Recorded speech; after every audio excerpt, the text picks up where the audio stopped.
Hello, my dear friends. How are you doing? Hope you are having an amazing day and not having to deal with drama. Ready for new stories I have for you today? Let's go to the first one. And don't forget to listen to the end of the story, guys, to hear my insights. Enjoy the stories, and don't forget to like and subscribe. And of course, don't forget to leave a comment. Basically, when I, 24 male, was 9, my dad found out I wasn't his. I was conceived during a rocky period in my parents' marriage, and my mom slept with someone else and lied about it. I don't know who, or how my dad found out. My mom has always said it was a mistake and she's sorry, but she hates talking about it. And as much as I love her, there's a strain in our relationship as a result. But my parents' relationship pretty much imploded overnight. My last memory of actually interacting with my dad is of him sitting me down and telling me he's sorry, but he isn't my dad, and I can't see him anymore. I think he did still get ordered to pay some child support in the divorce, and I don't blame him for hating mom. But it does hurt that he spent 9 years raising me and then threw it all away because of something she did. I resented him for a long time, and I still think he was as bad as mom was, but I'm at peace with not having a dad now. I didn't see or hear anything from him until earlier this month. I've moved out to a new area recently, and guess who showed up in my local Walmart? He didn't see me, and I didn't stalk him or anything. But he was with a new partner and what seemed to be their kid. And I'll admit, I was both hurt and curious. I found his main account on Facebook. He's been married for about a decade and has a new daughter who's 7-ish. But I also found another account. He met my mom in college and she used a nickname for him from there, so I knew it. Turns out, he still has a Twitter account under that nickname. I don't know all the terms, but he's deep in manosphere, alt-right stuff. Particularly a lot of gross stuff about how women are all awful, take advantage of men, and will inevitably cheat, and how lucky he is to have found a true wife. He'd been taking questions from other men about his success, and one of them asked how he was sure he wasn't raising another man's child. Cause, according to him, 20% of men or something stupid are. He went on a long rant about what my mom did to him. Apparently, she's a known character to his followers. Then explained that he was okay this time, because he'd gotten his daughter's paternity tested behind his current wife's back after she was born. I was so disgusted that I ended up screenshotting a bunch of it, including that particular thread, and sending it to his wife from a burner account. I didn't get a direct reply, but he deleted that Twitter account about a week later. And today my mom told me she's been having aggressive messages from him, calling her an a-hole. He thinks she's the one who contacted his wife, and is going on rants asking if she's happy now she's ruined his life twice, and saying what she did proves he's right about women. I haven't told mom what I did. I don't trust her with it, to be honest. I just feigned ignorance and told her to block him. I'm still thinking about it all. I don't know exactly what's happened between my dad and his wife, but it sounds like they aren't together anymore. I'm glad she's seen the real him, but I didn't just do it for her. I can't deny it's partially because of old resentment. And on top of that, it's reopened old wounds between my parents. So am I the a-hole? DNA does not make a father, and the fact that he raised OP for 9 years and then abandoned him was an extremely horrible thing to do. I understand leaving the wife, but to abandon the child that he has raised because he doesn't share his DNA is not the right thing to do in my opinion. As for texting to his wife, I think OP should have stayed out of it, because it's not his business. I'm a great believer that karma does its work itself, so we don't really have to try hard for it. So, in my opinion, OP should have left it for karma and life to sort this man out itself, and not to put his hands in the dirt. What do you think, guys? And now let's see if the community agrees with me. Saki Combs says, "Not the a-hole. Your parents were adults when they made the decisions leading up to this. They can deal with the fallout, even if it's years later. Also, you probably helped both new wife and daughter to dodge a bullet there. So I'd consider this a win." Function Aggressive 75 says, "You went to great lengths in order to hurt him because you can't get past your jealousy. This man was cheated in the worst possible way. I simply can't imagine what it is like to learn that your wife not only cheated on you, not only lied to you, but she made you raise someone else's child on purpose. She knew what she was doing. She took away his consent for so many decisions, and I'm certain that he did not enjoy the fact that he had to pay child support for it. How does it feel when the world falls apart in a day? If you want to blame someone, blame your mother, not another victim. Her decisions led to you not having a father all of a sudden, and a man with trust issues. Sorry, But I would have asked for a paternity test, cause I don't think someone could take such a hit twice. He should have come clean with his wife, but they're together. He seems to love her very much. It was none of your business to mess with his life. Country Boy says, not the a-hole. I would send that woman a long message stating it was from a concerned family member about what your dad did to you when he found out that you were not his biological daughter and how he cut you out of his life. She should know who she is married to and who the father of her child really is. I, 52 male, have 2 sons, 36 male, and 17 male. My youngest is a senior in high school, and my oldest is a dentist. When my youngest was 5, I had just got a promotion and was making more money than I ever had before. My wife and I decided to start saving up for a college fund for our youngest because we weren't able to do that for our oldest. Since early February, our youngest has been starting to get acceptance letters, and so far, he's gotten 2. He was so excited, and we were all happy for him. As of now, he's still undecided on what he wants to do and where he wants to go. He told me that it's either something dealing with the medical field or him becoming a lawyer. Our son received his second acceptance letter last week, and he was overjoyed, and so was my wife and I. My wife decided that now would be a perfect time to tell our son of the college fund, and I agreed. When we informed him, he was surprised at how much it was and asked us if we were serious. We informed him that we were, and that we doubted it would cover all of his expenses, but it would definitely help a lot. We encouraged him to try and get a job so he could also put money in there as well. He agreed with us and told us that he'll start looking for one and that he appreciates what we did for him. Seeing him smile from ear to ear was the best thing in the world. We were so happy to see our son happy and made us feel even happier when he was thrilled to tell his brother about him getting another acceptance letter. My oldest son called me not long after the conversation with his brother, and I could tell he was crying.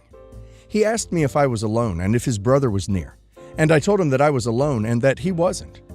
I was concerned about him crying and asked him what was wrong. My oldest son continued to cry and told me that he's tired of my brother getting everything handed to him.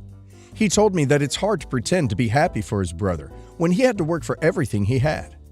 I was taken aback by this, and I started to apologize to him. I told him how we couldn't afford a lot of things that we could now, and that we were just trying to give his younger brother things we couldn't afford when we had him. My oldest then asked me why we kept him if we couldn't afford to keep him. He then said that watching his brother get all the things he wanted as a child hurt. He said that if we couldn't afford him, we should have just given him up for adoption.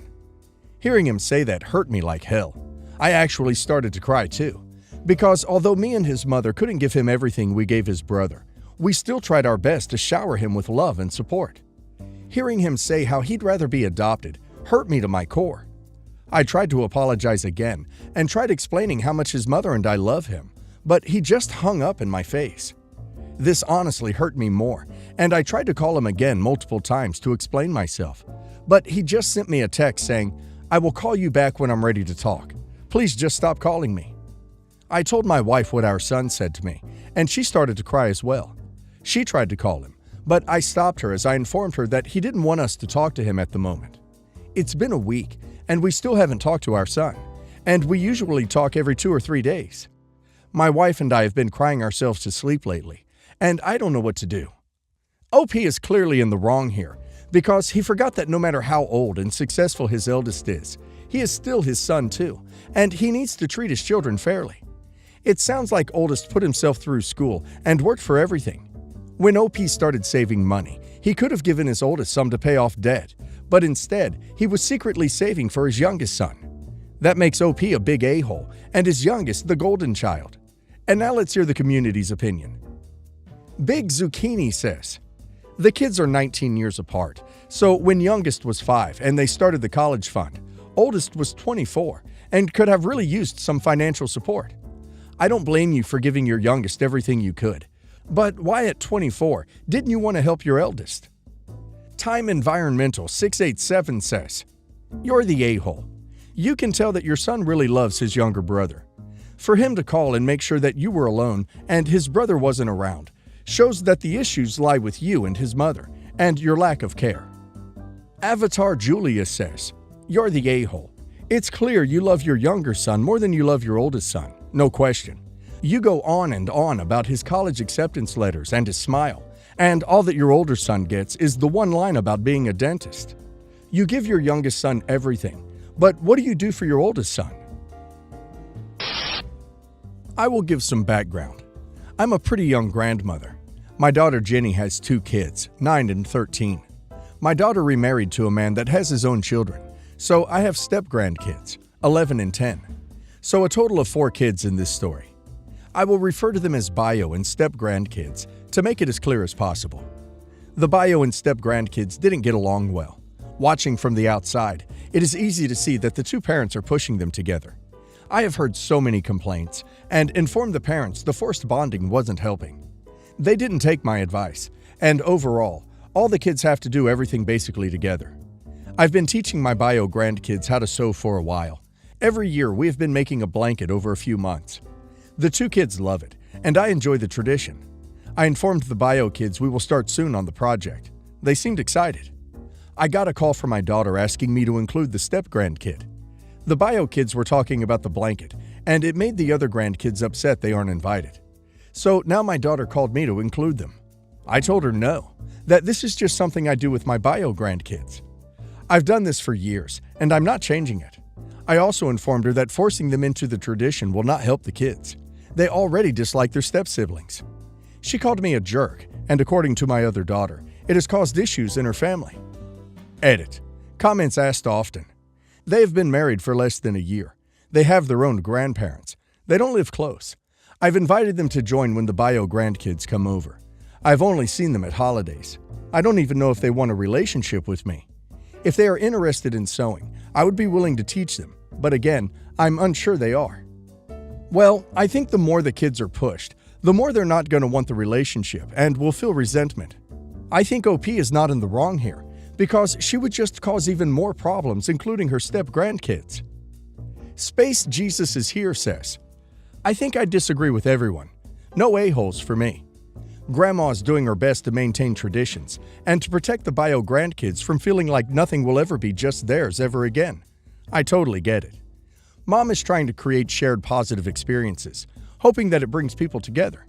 She doesn't want any kid under her roof to feel like second-class family members.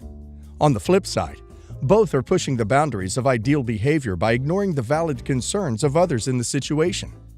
None of you are a-holes, but if you want something approaching a solution, do a small project with all 4 kids, and continue the larger one with the more experienced sewers separately. New to Florida 2 says, not the a-hole, but you have to accept that she may cut off contact with your grandkids. Try to be there for them. You may have to go to court. Have you explained to dear daughter that your grandkids are already getting the short end of the stick? Don't your step-grandkids have their own grandparents? Bulbasaur Ranch says, not the a-hole. It's a tradition you established with the bio kids. You don't have to include others for any reason if you don't want to. Your daughter has decided to treat and accept the stepkids as her own, but that doesn't mean that you have to act as their grandmother now. They, assumed, still have their own grandparents to make memories with. To them, you are their stepmom's mother, not their new grandmother. As long as you're not rude to them, you don't have to act like they have the same bond and history as the bio grandkids. I've been called a bridezilla for this, so I'm open to honest feedback. Ella and I have been friends since 1st grade. Ella has another childhood friend, Cam, who she's known since kindergarten. We're currently all 26. Background info. Cam and I were friends as kids, but naturally drifted as we aged into adolescence and adulthood. We were almost always on friendly terms. Ella and I grew closer as we got older. All 3 of us attended the same college, big state school. Ella and I lived together for 4 years, and I found that Cam became competitive with me throughout college. Like if I went on a date, Cam would ask the same guy out. When I got an internship, Cam submitted an application and asked to be considered even though the position was closed. I joined a nice gym off campus. Cam joined the same one. I babysat throughout college. Cam found some of the moms through my Facebook and messaged them offering her babysitting services. When I started dating my fiancé, long distance at the time, Cam got his number from Ella and texted asking to meet and grab drinks. Ella is the most passive person I know. She will do whatever she is being pressured into. I'm not a pushy person, and I don't feed the need. Cam is extremely pushy and does not like to take no for an answer. Because of this, There have been many times growing up where Ella and I had plans, and she canceled last minute because Cam wanted to hang with her. She's shown me text chains where she said no to Cam 5+ times, but Cam keeps pushing. Ella needs to assert actual boundaries, but whatever.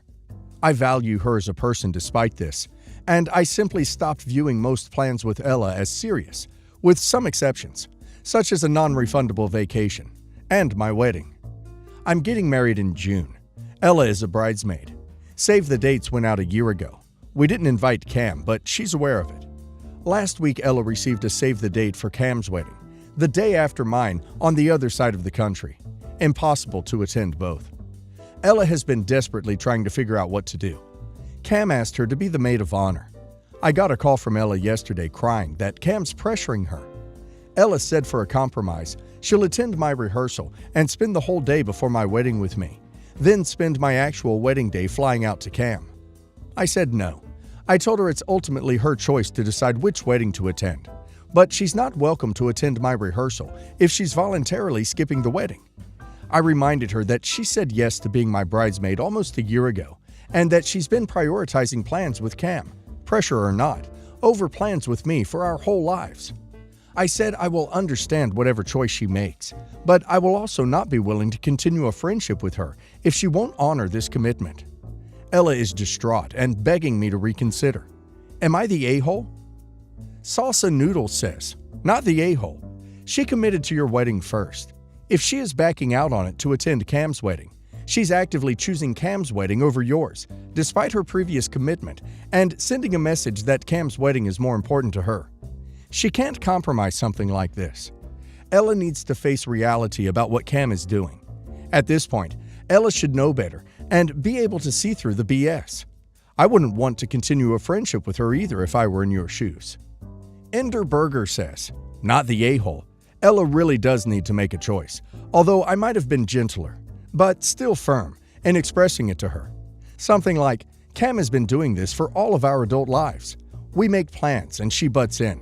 I understand you feel caught in the middle, but being a part of the wedding party is a full commitment. If you feel like you need to commit to Cam, then do so.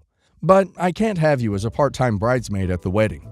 And I am more than a little hurt that you would abandon our plans together yet again because Cam comes calling. Fragrant Economist says, not the a-hole. Definitely go no contact with Cam. If Ella can't lay down boundaries with Cam, then go no contact with Ella too. This is the stuff the bloodiest thrillers are made from. You have probably put up with far too much nonsense from Cam already. She needs to be blocked on all platforms, and you need to disappear from her horizon. Hence the possible need to go no contact with Ella as well, if she will keep feeding Cam's unhealthy obsession with you.